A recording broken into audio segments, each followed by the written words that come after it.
Right, I've just left. It's very early for me, 7 o'clock in the morning, just gone. I've just packed up everything and left. I've left the others cooking their breakfasts and leisurely getting ready as we usually do. But I'm off. I'm quite literally eating breakfast on the run. Reason for that is that today I get to Ballingup. Supposedly a track town. It doesn't really have much in the way of organised accommodation, and I've not booked anything there. So the sooner I get there and try and sort something out, the better. If I can't get accommodation, I'm going to have to carry on a little bit further and camp in the bush for the first time. I don't want to do that, but it may be my only option. If nothing else, I'm going to get a decent meal in the cafe there.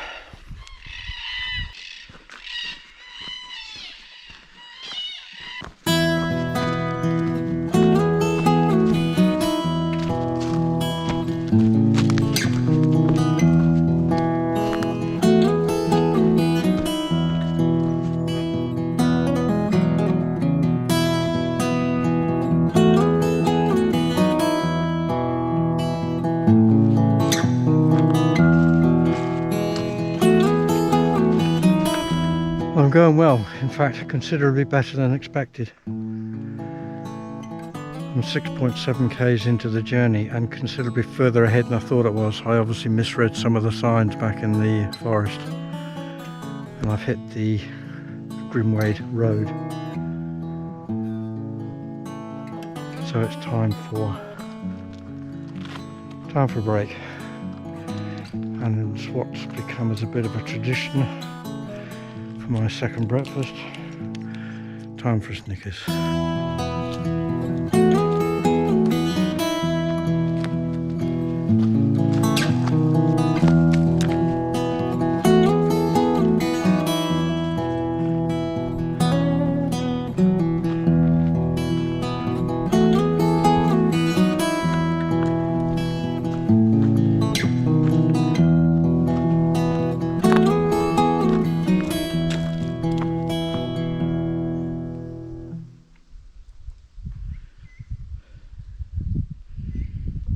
There's quite a view of his front room.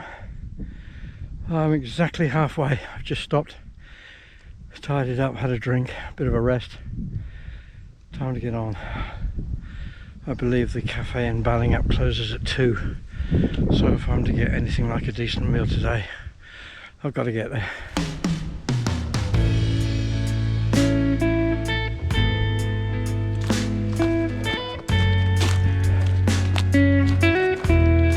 Okay, we reach our second road for the day, which I have to cross. Again, have to be careful of all the traffic.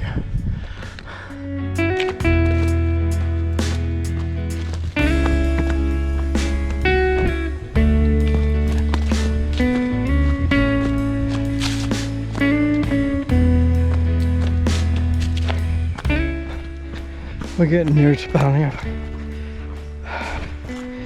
I'm getting a bit of a steam up, trying to get there in time. It's mostly downhill.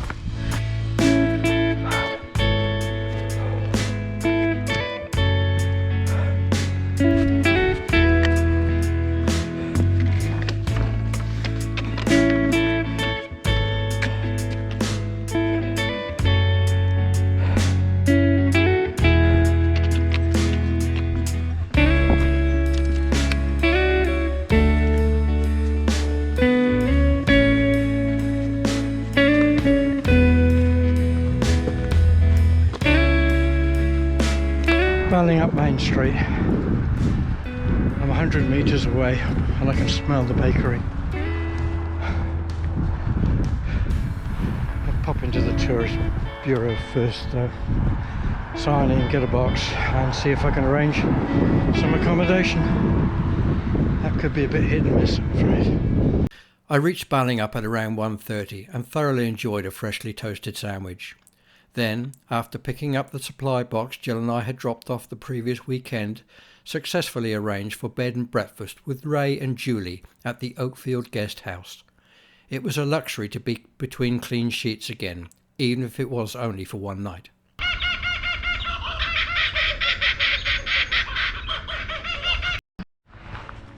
Early the next day, Ray took me back to the town and I set off for the next shelter, Blackwood, not an overly long walk of around 18 kilometres. The first point of interest was the Golden Valley Tree Park, a 60-acre landscaped park just a couple of kilometres from Ballingup. The heritage listed site has a collection of trees that was begun over 100 years ago and is now the largest arboretum in WA, exhibiting samples from all over the world. Even this early into today's walk, it was an irresistible place for a break.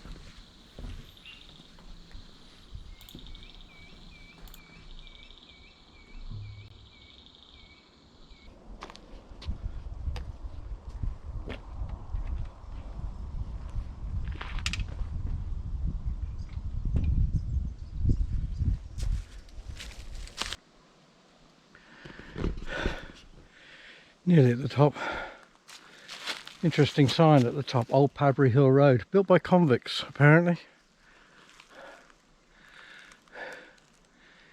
in the 1860s.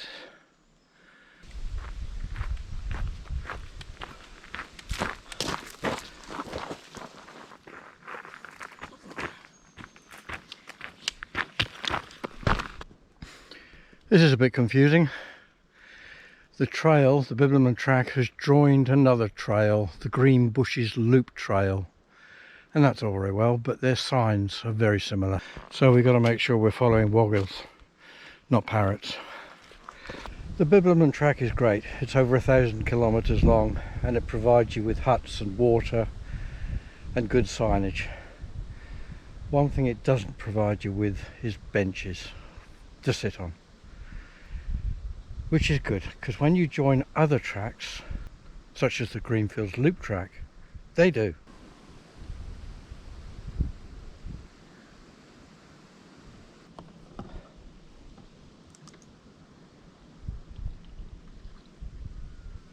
Just over 10 k's in now. It's warm today, very warm. And we come across this Mount Jones Dam.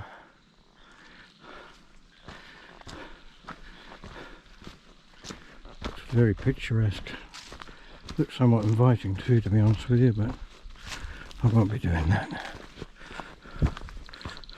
Just past the dam and the Green Bushes Loop and the Bibbulmun Track Part Company. The track goes on up the hill and the loop carries on around the dam. So no more benches.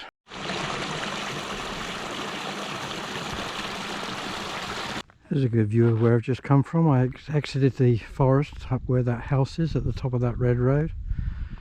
Came all the way down that red road, round the little kink, into the valley, up to the junction, and now we're travelling up this one. It's beautiful, peaceful scenery here. Nice to be out in the open. Most of this track is on government land, through forests and across beaches and things like that. Very rarely we do cross private land. That permission has been given very kindly by the landowners to keep the track open. So they put a notice up on the gate such as this, and we obviously respect the fact that these people have allowed us to cross their property.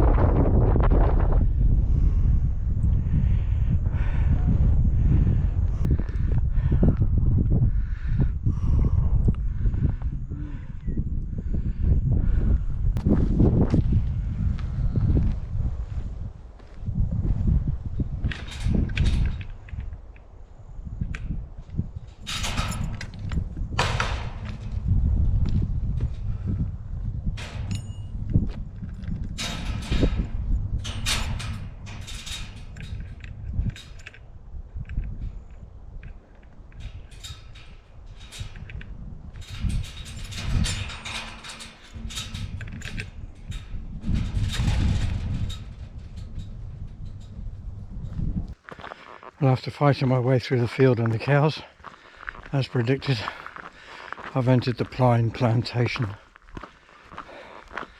I don't like pine plantations. They're dark, they're gloomy, they're quiet, they're eerie. They're horrible.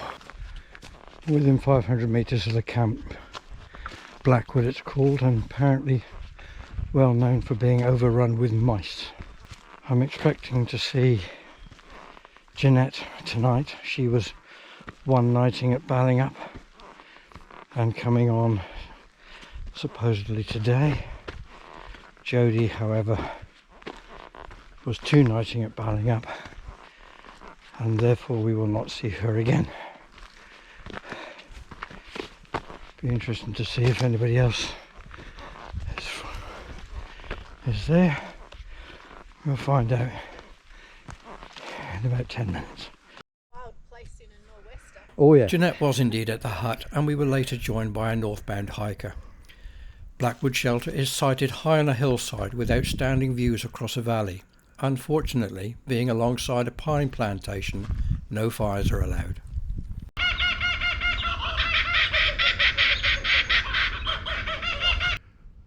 Morning from Blackwood. It was a good night last night. I had trouble getting to sleep. We had some cropping kangaroos right beside the hut munching away for the first couple of hours, kept us both awake. But the rest of the night passed in the blink of an eye, and now we're up and off again. It's approaching 9 o'clock, so reasonable time to start. It's only an 18k walk today, but it's going to be a hard one. There are plenty of hills and valleys to tackle. The first one being a dive down into this valley, the Blackwood, towards the river, which is going to be almost like a parachute jump by the look of it on the map. Jeanette was here last night. She spent the night with me in the shelter, and another young girl, Rachel, she spent the night camping in a tent. Didn't see much of her. I had a 10-minute conversation with her last night, but that was it. She's travelling north, so I won't see her again.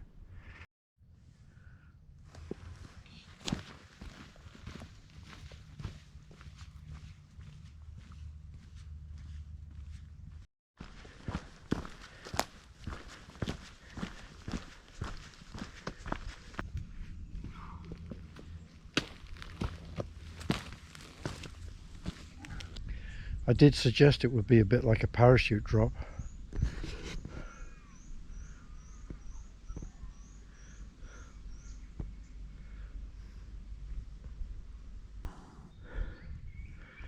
Currently passing through another private property, Southampton Homestead. Thank you to the owners for allowing Bibbulmun Track access. When I was growing up in the county of Cornwall, we were always told that cows sitting down meant rain was coming. Let's hope it's not true.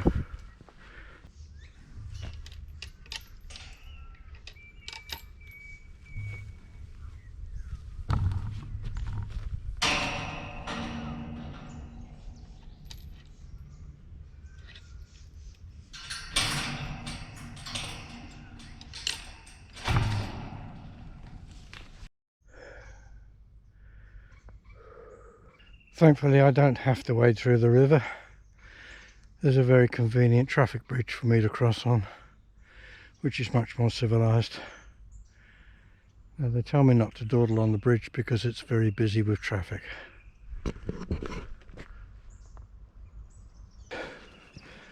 This is the Blackwood, probably a huge underused resource in the southwest. They do have camping and fishing and canoeing here, but for what it is, I would think it could be much, much better. It rises way away in the wheat belt, travels through the southwest all the way down to the southwest corner of Augusta. It's silent and brooding at the minute. Almost looks like black tea with all the tannin in it.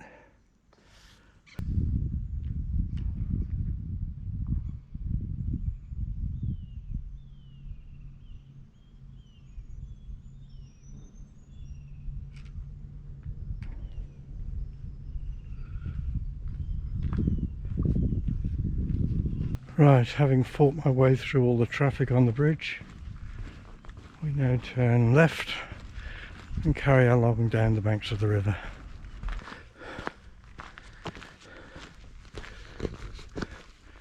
Next 2 kilometres is on road. Yippee! Just coming off the roadway section now, and up ahead, I just spied through the trees Jeanette. She started out about half an hour before me this morning, but she takes regular breaks, so shouldn't be too long before I catch her up.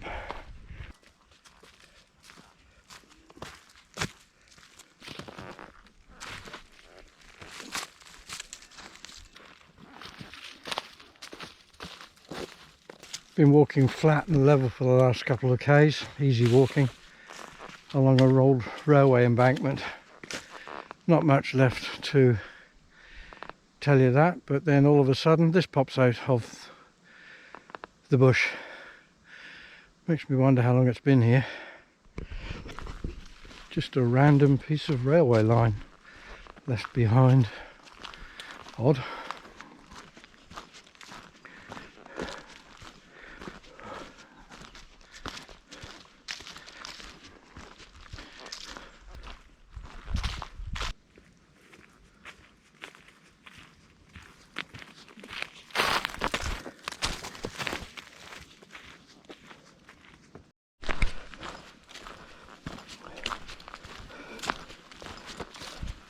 Gone a bit bleak all of a sudden. Obviously the remnants of a forest fire through here. Everything's burnt and blackened and charcoaled.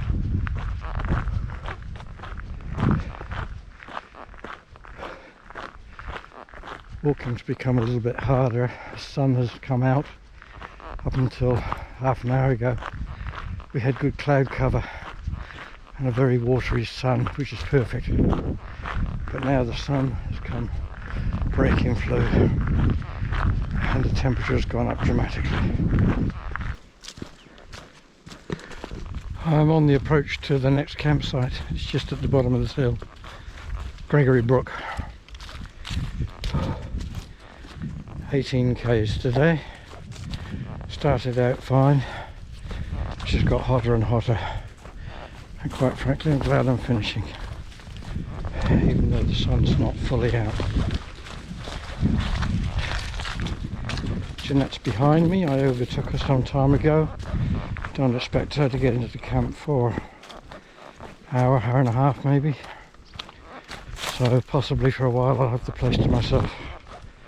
Unless of course there's a northern walker already there. Here is Gregory Brook. That must be the toilet, because it's not big enough to be a campsite. Let's have a look while we're here.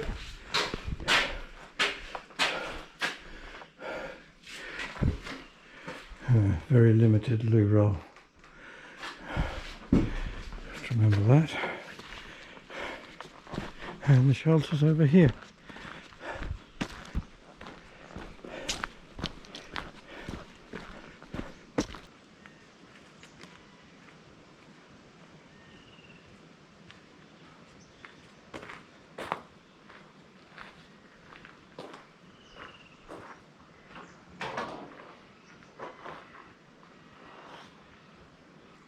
Presumably that's Gregory Brook babbling away at the bottom there. Hope that doesn't mean mozzies tonight. We do have a fire pit here.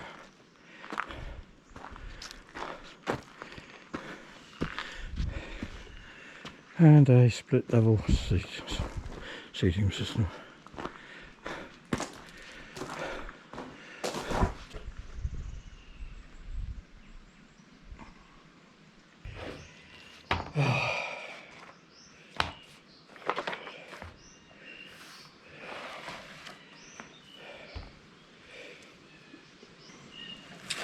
Right, that's the paperwork done at Gregory Brook. I've been meaning to do one of these since I started, but unfortunately lack of time, opportunity and privacy has prevented me from doing so. First, to catch up Yes, I'm late. I was supposed to have done this, as I said at the end of the last video, in Easter, or at about Easter time. I was all planning to go, things were getting organised, but unfortunately at the end of January I got sick again. Same virus that affected me on the track back in September. Couldn't get a lot of medical sense, unfortunately, because everybody was too concerned about COVID. But eventually I ended up with a week's stay in hospital to try and recover from it. A barrage of tests did not once again find out what was wrong with me, although a couple of candidates in Q fever and brucella did show their ugly heads. Strong course of our antibiotics got rid of that, and I'm hopefully assured that it shouldn't come back again. We'll see. It is now the 1st of September. I started walking a few days ago, so I'm actually almost on the track at exactly the same time I should have been this year as I would have been last year. So hopefully everything is going to be the same. The weather is the same, the conditions are the same, the amount of people on the track are the same, although it has to be said there's considerably more interstaters this time around than before, obviously due to the border closures coming down. The idea is to get to Albany. I'm determined to finish this time. Nothing has rankled me more these past 12 months but the fact that I failed to do so last time, for whatever reason.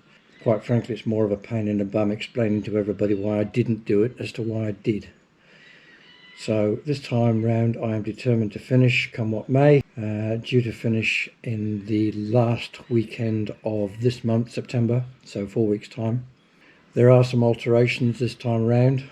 I've learnt some lessons from last time, although I'm still using the original Bella because the newer one simply wasn't big enough for an extended trip. She was okay for a weekend, but for an extended trip I simply couldn't get what I needed into her, most specifically the food supplies. A weekend trip you need 1 day. Extended trip I need at most, later down the track, will be 6 days supplies, on top of warm clothing and other necessaries that you really must have in case of an emergency. I do have a new piece of equipment this time round. I've called her Poppy after my second granddaughter, born just a couple of months ago. She is sitting on my tummy and she takes the weight out of Bella. She holds 2 batteries and a phone and whatever else I can stuff into her. That's a good 2 kilograms off of my shoulders, off of my back, around my waist and in front of me, and it makes a huge difference. When I set out from Kalamunda last time round, I was foolishly carrying something in the region of 25 kilograms in weight. When I started out this time round from Collie a week ago, I was down to 17, which is far more manageable, especially given that as time goes on it gets lighter and lighter, and I'm not having half the trouble with my shoulders this time round, and walking is considerably easier. Jeanette duly arrived later that day, and it was just the 2 of us at camp that night. It was to be our last night together, as her walk was due to stop at Donnelly River the next day. Join me again next time as I continue to the next track town and another short break at a charming little community with plenty of friendly wildlife.